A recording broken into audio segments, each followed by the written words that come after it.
Сәлем достар, менің каналыма қош келдіңіздер. Бүгін сіздермен бірге өте нәзік әрі өте дәмді шоколадный медовый торт Спартактың рецептімен бөлісетін боламын. Ол үшін ең алдымен ыдысымызға жұмыртқамызды, шым-шым тұз, қантымызды салып, барлығын жақсылап араластырамыз. Содан кейін 3 ас қасық медымызды саламыз. Және де какаомызды салып, барлығын венчиктің көмегімен жақсылап біркелкі масса болғанша араластырамыз. Сары майымызды салып, массамызды плитаға қоямыз. Сары майымыз ерігеннен кейін 1,5 ас қасық ас содасын салып, венчиктің көмегімен тез-тез жақсылап араластырамыз. Ас содасын салғаннан кейін массамыз 2 есе ұлғайып кетеді.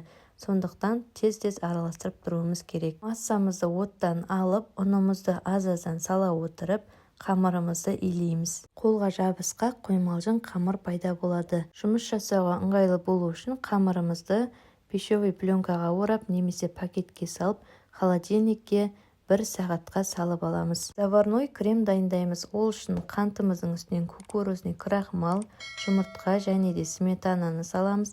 Сүтіміздің жарты бөлігін құйып, жақсылап араластырамыз. Сүтіміздің қалған жарты бөлігін құйып, тағы да жақсылап араластырып алып, қайтадан отқа қоятын ыдысымызға құйып, крем дайындаймыз. Массамыздың құрамында кукурузный крахмал болғандықтан комок болып қалмас үшін венчиктің көмегімен тез-тез араластырып отырамыз. Мінекей осындай қоймалжың заварной крем шығады. Отымыздың астын өшіріп, массамызды оттан аламыз. Үстінен майды саламыз және де майымыз еріп біркелкі масса болғанша венчиктің көмегімен жақсылап араластырамыз.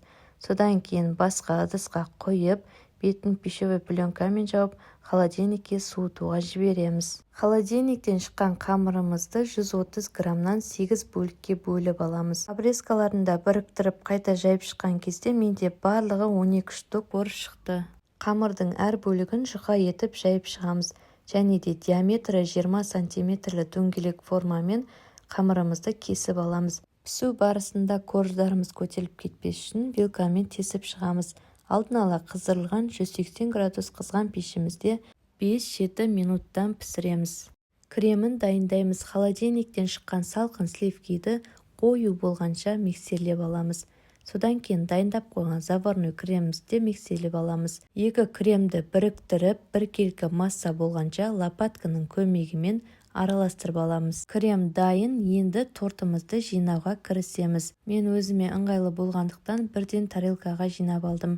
Ең алдымен ыдысымызға кремімізден аздап жағамыз, содан кейін коржымызды қойып, кремімізді жағып, барлығын солай жинастырып шығамыз. Тортымыздың жан-жағын тегістеп алып, холодильникке 2-3 сағатқа салып аламыз. Холодильниктен шыққаннан кейін бетіне какао ұнтағын сеуіп, дастарханға ұсына берсеңіздер болады.